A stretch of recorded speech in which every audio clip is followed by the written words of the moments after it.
Muy buenas. Hoy vamos a meternos de lleno en una de esas tecnologías que, aunque no las veamos, están detrás de casi todo lo que hacemos.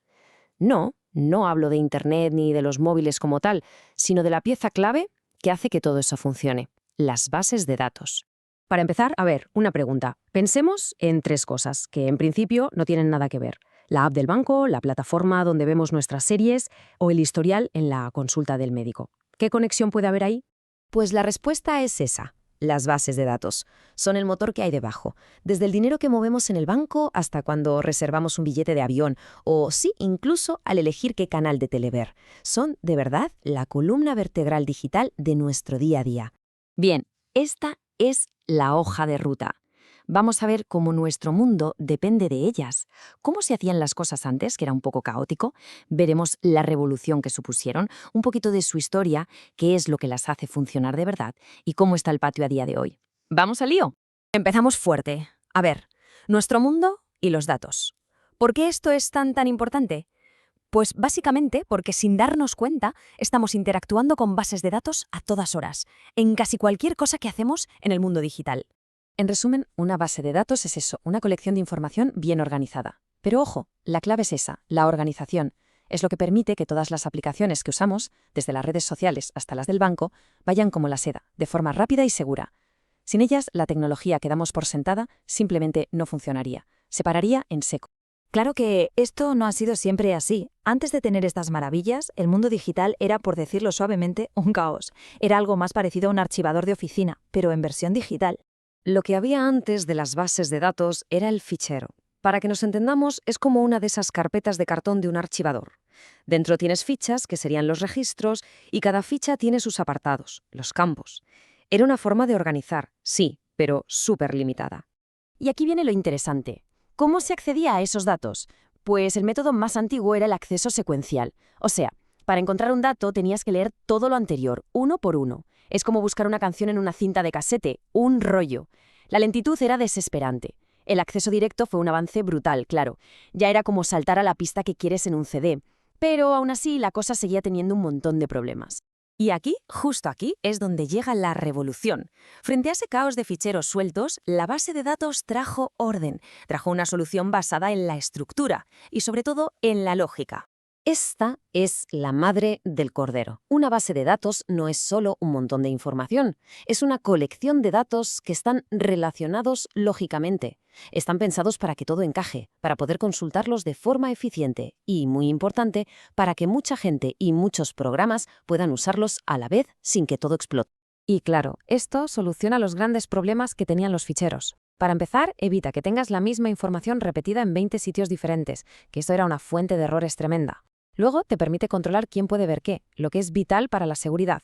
Y quizá lo mejor de todo es que separa los datos de las aplicaciones. ¿Qué significa esto? Pues que puedes actualizar una app sin tener que rehacer toda la estructura de datos desde cero. Una genialidad, vamos. Como es lógico, a este modelo tan pulido no se llegó de un día para otro. El diseño de las bases de datos ha tenido una evolución fascinante. Vamos a repasarla muy por encima. Todo empezó en los 70 con el modelo jerárquico. Imagina un árbol genealógico. Cada dato solo podía tener un padre.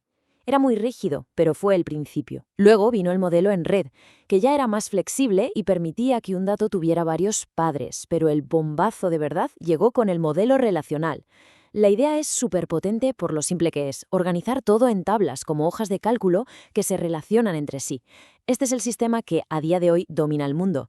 Y la cosa no para, ¿eh? Ahora tenemos modelos como el orientado a objetos que intenta parecerse más a cómo vemos el mundo real. Pero claro, una base de datos es solo la estructura, como los planos de una casa. Necesita alguien que dirija la obra, un cerebro que lo gestione todo. Y ese cerebro es el sistema gestor de bases de datos, o para abreviar, SGBD. A ver, para que se entienda fácil, el SGBD es como el sistema operativo de los datos. Nadie le dice al disco duro, guarda este archivo en el sector 3, pista 5. No, se lo dices a Windows o a Mac y él ya se apaña. Pues esto es lo mismo. Las aplicaciones le hablan al SGBD y él se encarga de todo el trabajo sucio, guardar, buscar, proteger, todo. Y para manejar toda esta complejidad, el SGBD funciona en tres niveles. Pensemos que es como construir un edificio. El nivel interno sería los cimientos y las tuberías, cómo se guardan los datos físicamente en los discos duros. El nivel conceptual son los planos del arquitecto, la estructura lógica de todo el edificio. Y el nivel externo es lo que ve cada persona desde su ventana. Uno ve la calle, otro ve el patio, cada uno tiene su propia vista, pero el edificio es el mismo para todos. El SGBD se asegura de que todo esto funcione a la vez sin problema. Muy bien, y con esto llegamos al presente.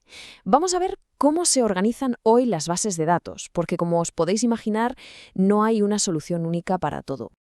A grandes rasgos hay dos filosofías. Por un lado, las bases de datos centralizadas, donde todo está guardado en un mismo sitio. Esto es fantástico para la seguridad y para tenerlo todo controlado, pero si ese sitio falla, te quedas sin nada. En el otro extremo están las distribuidas, que reparten la información por el mundo. Esto las hace súper resistentes y muy rápidas, pero claro, gestionarlas es mucho más complicado. Y para manejar todo esto hay un mercado de software inmenso. Tenemos a los gigantes comerciales como Oracle o Microsoft SQL Server, que son soluciones súper potentes de pago, claro, pero luego está el mundo del software libre, con auténticas bestias como MySQL o PostgreSQL, que de hecho mueven gran parte de Internet. Y esta mezcla de opciones comerciales y libres es lo que hace que hoy haya una solución para casi cualquier necesidad. Y con esto llegamos al final de nuestro recorrido. Hemos visto cómo las bases de datos han pasado de ser simples archivadores a ser el auténtico sistema nervioso de nuestra sociedad. Pero la historia, desde luego, no acaba aquí. Cada día generamos una cantidad de datos absolutamente demencial. Así que la pregunta que queda en el aire es, si la primera revolución de las bases de datos construyó el mundo que conocemos, ¿qué forma tendrá el mundo que construya la siguiente? Ahí lo dejo. Muchas gracias por la atención.